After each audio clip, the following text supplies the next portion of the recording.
شرک پر بات کرنی چاہیے تاکہ کلیئر ہو جائے کہ شرک ہے کیا. جسے یہ سمجھتے ہیں صرف وہی شرک نہیں ہے، اس کے علاوہ اور بہت کچھ ہے. بالکل اس ٹھیک ہے. پہ بات ہونی چاہیے. شرک پر یعنی کہ شرک پر بات کی جائے.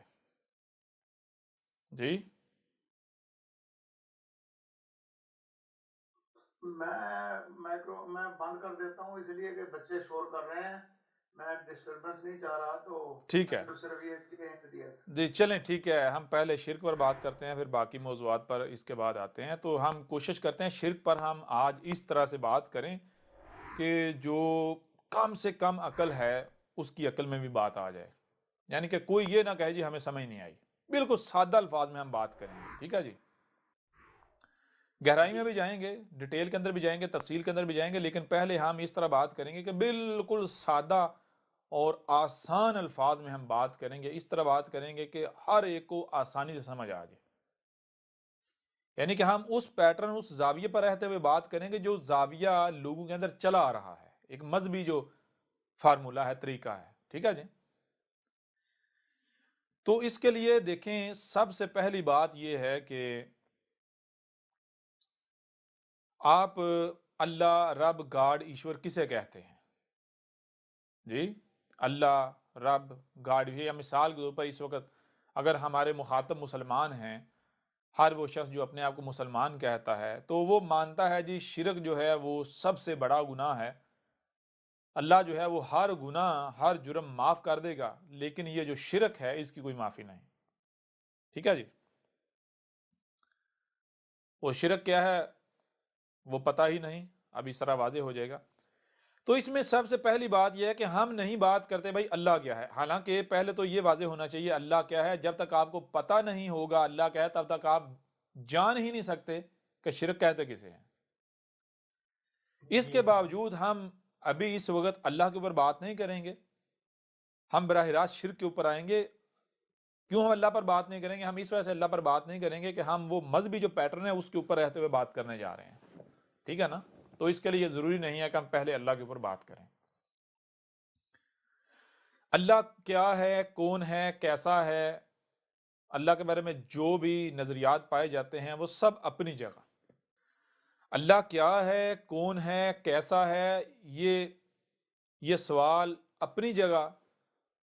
ہم ایسا کرتے ہیں کہ جو بات کرنے کا اصول ہے، اسلوب ہے، جو بہترین طریقہ ہے اس کے اوپر آتے ہیں. وہ کیا ہے؟ وہ یہ ہے کہ اگر کہیں پر اختلاف ہو جائے، اگر کہیں پر اختلاف ہو جائے تو آپ ایسا کرو کہ سب سے پہلے اس نقطے پر، اس پوائنٹ پر آ جاؤ جو فریقین میں مشترک ہے. یعنی جہاں سے آگے اختلاف ہوا، جہاں پر فرق آیا. ٹھیک ہے نا. تو ہم ایسا کرتے ہیں، بات ہم کرنے جا رہے ہیں شرک کے اوپر، تو شرک کے معاملے میں جو اختلاف ہے، جہاں پر اختلاف ہے، ہم اس نقطے پر آتے ہیں جہاں سے اختلاف سٹارٹ ہوتا ہے. یعنی جو مشترک پوائنٹ ہے اس کے اوپر آتے ہیں. مشترک پوائنٹ کیا ہے؟ مشترک پوائنٹ یہ ہے کہ جناب جو بھی اپنے آپ کو مسلمان کہلواتا ہے یا کہتا ہے یا سمجھتا ہے، وہ کہتا ہے کہ اللہ کیا ہے؟ اللہ الخالق ہے. اللہ کیا ہے؟ اللہ الرزاق ہے. اللہ کیا ہے؟ اللہ المالک ہے. اللہ الصبور ہے. ایسا ہی ہے نا؟ جی بالکل ایسا ہی ہے. تو یہ جتنے جن کو کہا جاتا ہے السماع. اب میں چھوٹا سا سوال کرتا ہوں کہ الخالق کا مطلب کیا ہے؟ جسے آپ انگلش میں کہتے ہیں کریٹر، بنانے والا، جی تخلیق کرنے والا. الرزاق کا مطلب کیا ہے؟ رزق دینے والا. ایسا ہی ہے نا؟ الرازق، الرزاق. مالک کا مطلب کیا ہے؟ بہت آسان ہے، کوئی پریشانی ہے ہی نہیں سمجھنے کے لیے. مالک یعنی کہ جس کی ہر شے ملکیت ہے. تو جو مالک ہوتا ہے، مالک کے پاس اختیار ہوتا ہے کہ وہ اپنی شے کس کو دے، کس کو نہ دے. جی بہرحال تو چیز یہ ہے اللہ کیا ہے، کون ہے، کیسا ہے، یہ ساری باتیں اپنی جگہ، اس کے اوپر ابھی ہم بات نہیں کریں گے. ہم اس کے اوپر آتے ہیں جو مشترک ہے وہ یہ ہے کہ آپ بھی مانتے ہیں کہ اللہ الخالق ہے، ہم بھی مانتے ہیں اللہ الخالق ہے، آپ بھی مانتے ہیں اللہ المالک ہے، ہم بھی مانتے ہیں، آپ بھی مانتے ہیں اللہ المصور ہے. المصور کا مطلب کیا ہے؟ صورتیں بنانے والا، ڈیزائننگ کرنے والا، کوئی بھی صورت کو نقشہ بنانا کسی بھی شے کا.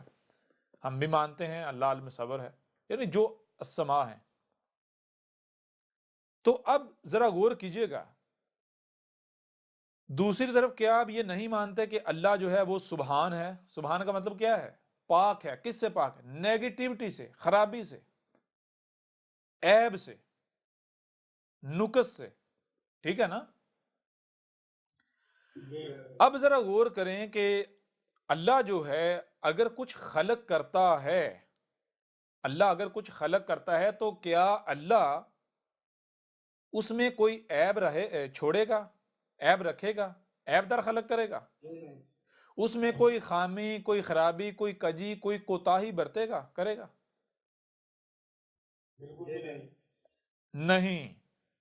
مطلب کیا؟ مطلب یہ ہے کہ اللہ جو ہے جو بھی خلق کرتا ہے تو پہلی چیز وہ بغیر مقصد کے خلق نہیں کرتا، با مقصد خلق کرتا ہے. نمبر دو، وہ جو شے خلق کرتا ہے، جو بھی خلق کرتا ہے، اس کو ہر لحاظ سے پرفیکٹ خلق کرتا ہے. ٹھیک ہے جی؟ ایسا ہی ہے نا؟ اب میں آپ سے سوال کرتا ہوں، کیا اللہ کے علاوہ کوئی ایسا ہے جو پرفیکٹ خلق کر سکے، جس کے اندر یہ کوالٹی پائی جاتی ہو؟ اگر اللہ کے علاوہ کوئی دوسرا وجود، کوئی یعنی یہ دعویٰ کرے کہ اللہ الگ ہے، میں الگ ہوں، اور وہ یہ کہے کہ میرے اندر وہی کوالٹی پائی جاتی ہے جو اللہ کے اندر ہے، تو پھر کیا اللہ یکتا ثابت ہوتا ہے یا پھر وہ کوالٹیز اور دو ہو جاتے ہیں؟ یہ بالکل دو ہو جاتے ہیں. یعنی اس کوالٹی میں اس کا شریک سامنے آ گیا یا نہیں آ گیا؟ اسی کے جیسا دوسرا. تو جب اللہ کے علاوہ کوئی بھی ایسا نہیں ہے کہ جو العلیم الحکیم ہو، تو مجھے یہ بتائیں، ذرا غور کریں، کیا اللہ پسند کرے گا کہ کوئی کام اللہ کرے اور اس کام میں کوئی دوسرا مداخلت کرے؟ جی نہیں. کیوں بھائی؟ اگر کوئی دوسرا مداخلت کرتا ہے تو وہ کام ٹھیک ہوگا؟ وہ خامی خرابی سے پاک رہے گا؟ نہیں. جی؟ بالکل نہیں. جب اللہ کے علاوہ کوئی دوسرا ایسا ہے ہی نہیں جو خامی سے پاک ہو، خرابی سے پاک ہو، جو پرفیکٹ ہو، جس کے لیے پرفیکشن ہو، جس کے لیے ہو ہی الحمد، جب اللہ کے علاوہ کوئی ہے ہی نہیں، تو کیا اللہ بے وقوف ہے، پاگل ہے کہ وہ کسی ایسے کو کہے کہ آ بھائی اس کام میں میری معاونت کر، اس میں حصہ ڈال، اس میں میری مدد کر، کہ جو وہ کام صحیح کر ہی نہیں سکتا؟ اب اگر اللہ اس سے کام لے لے، جی کام لے لے، تو وہ کیا کام ٹھیک ہوگا؟ وہ صحیح رہے گا؟ خامی و خرابی سے پاک رہے گا؟ نہیں رہے گا. نہیں رہے گا. ایسا ہی ہے نا؟ جی بالکل ایسے ہی. نہیں رہے گا. تو کیا اب یہ بتائیں، کیا اللہ ایسا چاہے گا کہ جو کام میں کر رہا ہوں، جو میرا کام ہے، اس میں اگر کوئی غور کرے تو اس کے اندر اسے خامی نظر آئے؟ کہ اللہ ایسا چاہے گا؟ نہیں چاہے گا. شریک کسے کہتے ہیں؟ یہاں پر آپ کو سمجھ آ جائے گی. شریک کا مطلب یہ ہے، یا شرک سے، شرک کا مطلب کیا ہے؟ شرک کہتے ہیں اردو میں مداخلت کرنا، جسے کہتے ہیں اشتراکیت. ٹھیک ہے جی؟ جی. پارٹیسپیشن کرنا، پارٹیسپیٹ کرنا. شرک کا مطلب یہ ہے کہ دیکھو، پہلے تو آپ کو یہ جاننا ہے اللہ کیا ہے، وہ چھوڑو، آپ اس کے اوپر بحث نہیں کرتے، آپ یہ تو مانتے ہیں اللہ الخالق ہے. تو اگر آپ مانتے ہو اللہ الخالق ہے تو آپ کے اوپر لازم ہے کہ آپ اللہ کے علاوہ کسی کو خالق نہ مانیں. کہیں ایسا تو نہیں کہ آپ بھی اللہ کے مقابلے پر خالق بنے ہوئے ہیں؟ جی کلیئر ہو رہا نہیں ہو رہا؟ بالکل ہوگا. بھائی شرک کا مطلب یہ ہے کہ اللہ خالق ہے تو خالق اللہ ہی ہے. خلق کرنا کس کا حق ہے؟ خلق کرنا اللہ کا حق ہے. ٹھیک ہے جی. کسی دوسرے کو یہ حق حاصل نہیں ہے کہ وہ خلق کرے، کچھ بھی خلق کرے. اسے کہتے ہیں شرک. اور اللہ شرک کو پسند کیوں نہیں کرتا؟ اس وجہ سے نہیں کرتا کیونکہ اللہ کے علاوہ کسی کے پاس یہ صلاحیت ہے ہی نہیں کہ وہ اگر کوئی کام کرے یا کسی کام میں مداخلت کرے تو وہ کام پرفیکٹ کرے. سبحان صرف رب ہے، اللہ ہے، اللہ سبحان ہے جو الہ ہے، ایشور، گاڈ. جی الحمد صرف ایشور کے لیے، اللہ کے لیے ہے، گاڈ کے لیے ہے، دیوس کے لیے ہے. کوئی دوسرا اگر کوئی کام کرتا ہے، کسی کام میں مداخلت کرتا ہے تو رب پسند نہیں کرتا. کیوں؟ کیونکہ پھر اس میں بگاڑ پیدا ہو جائے گا. ٹھیک ہے جی. جی بالکل. لہذا شرک کیا ہے؟ آسان ترین طریقہ اس کو سمجھنے کا یہ ہے، آسان ترین ذریعہ کہ سب سے پہلے رب کو، اپنے اللہ کو، رب کو سامنے رکھو. تو کیا آپ اسے خالق نہیں مانتے، رازق نہیں مانتے؟ رازق کا مطلب کیا ہے؟ خالق اور رازق غور کرنے والی بات ہے نا. رزق کس کا استعمال کرنا چاہیے، کس سے لینا چاہیے؟ اللہ کے علاوہ کسی اور کو یہ حق حاصل ہے کہ اس سے رزق لیا جائے؟ نہیں. جی رزق لینا ہے تو اللہ سے، رب سے لینا ہے. اور رب کا رزق کون سا ہوگا؟ جو رب کا بنایا ہوا ہوگا، تخلیق کیا ہوا، کریٹ کیا ہوا. کلیئر ہو رہا نہیں ہو رہا؟ جی بالکل. اسے کہتے ہیں شرک. رب کے جو سما ہیں ان کو سامنے رکھیں تو پھر دیکھیں کیا آپ بھی وہی تو نہیں کر رہے، آپ بھی کہیں وہی تو نہیں کرے. اگر آپ کر رہے ہیں تو یہ آپ شرک کر رہے ہیں. مثال کے طور پر آپ کیا نہیں مانتے اللہ جو ہے وہ المالک ہے، مالک اللہ ہے؟ اگر آپ یہ کہتے ہیں کہ میں اللہ ہوں تو پھر تو آپ کو حق حاصل ہے کہ آپ زمین پر یا کسی بھی شے پر اپنی ملکیت جتاؤ، کہو جی یہ شے میری ملکیت ہے.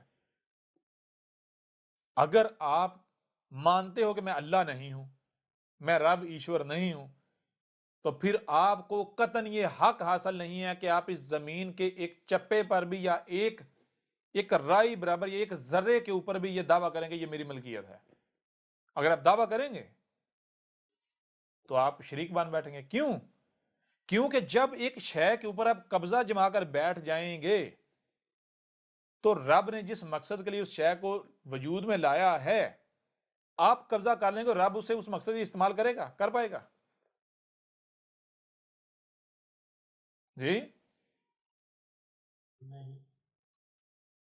بھائی آپ کوئی شے لے کر آتے ہیں، اس کو لا کے رکھتے ہیں، آپ نے لا کر رکھی کسی مقصد کے لیے، بعد میں جب اس کے استعمال کا وقت آتا ہے تو پتہ چلتا ہے اس شے کے اوپر سانپ بیٹھا ہوا ہے. اور سانپ بھی ایسا ہے کہ آپ اسے یعنی کہ بھگا نہیں سکتے فی الحال. جی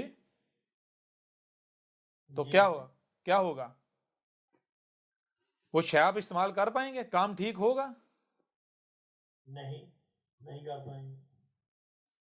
تو مالک کا مطلب کیا ہے؟ ابھی بتایا یہ بات بعد کی ہے، اللہ کیا ہے، کون ہے، یہ بعد کی بات ہے. لیکن پہلے جس پر اتفاق ہے، جو مشترک کامن نقطہ ہے، اس کے اوپر رہا جائے. وہ کیا ہے؟ آپ مانتے ہو اللہ کو مالک مانتے ہیں. مالک کون ہے جی؟ اللہ. خالق کون ہے؟ اللہ. رازق کون ہے؟ اللہ. رحمان کون ہے؟ اللہ. رحیم کون ہے؟ اللہ. جی غافر کون ہے؟ اللہ. ایسا ہی ہے نا. المصور کون ہے؟ اللہ. جی تو پھر شریک کیا ہے؟ شرک کیا ہے؟ شرک یہ ہے کہ بھائی جو اللہ کا کام ہے وہی کام آپ کرنا شروع کر دو. المالک اللہ ہے، مالک اللہ ہے تو اللہ کے علاوہ کسی کو یہ حق حاصل نہیں کہ وہ مالک بنے. کیونکہ مالک دو ہو جائیں گے نا. اگر اللہ کے علاوہ کوئی دوسرا مالک بنے گا تو مالک دو ہو گئے یا نہیں ہو گئے؟ جی بالکل. اللہ کے علاوہ کوئی خلق کرے گا تو خالق تو دو ہو گئے، اللہ بھی اور دوسرا بھی. تو آپ دو خالق مان رہے ہو. دو خالق اگر برداشت کر رہے ہو آپ تو آپ تو شرک پسند کر رہے ہو. اگر آپ خود کر رہے ہو تو آپ تو شریک بنے ہوئے ہو. خلق کرنا اللہ کا حق ہے، مالک بننا اللہ کا حق ہے، المصور کسے کہتے ہیں؟ ڈیزائننگ کرنا، کوئی شیب جو ہے وہ جسے آپ کہتے ہیں جی کوئی نقشہ بنانا. جتنی مخلوقات ہے ہر مخلوق ہے ڈیزائننگ ہے نا، ڈیزائنز ہے نا. جی بالکل. آپ رب کی مصوری ہیں، یہ درخت چرند پرند یہ ساری رب کی مصوری ہے، یہ ڈیزائننگ اس کی ہے. اگر آپ بھی مصوری کرتے ہیں، مصوری یہ نہیں کہ کاغذ کے اوپر آپ جو ہے پینٹنگ کرنا شروع کر دیں، ٹھیک ہے نا.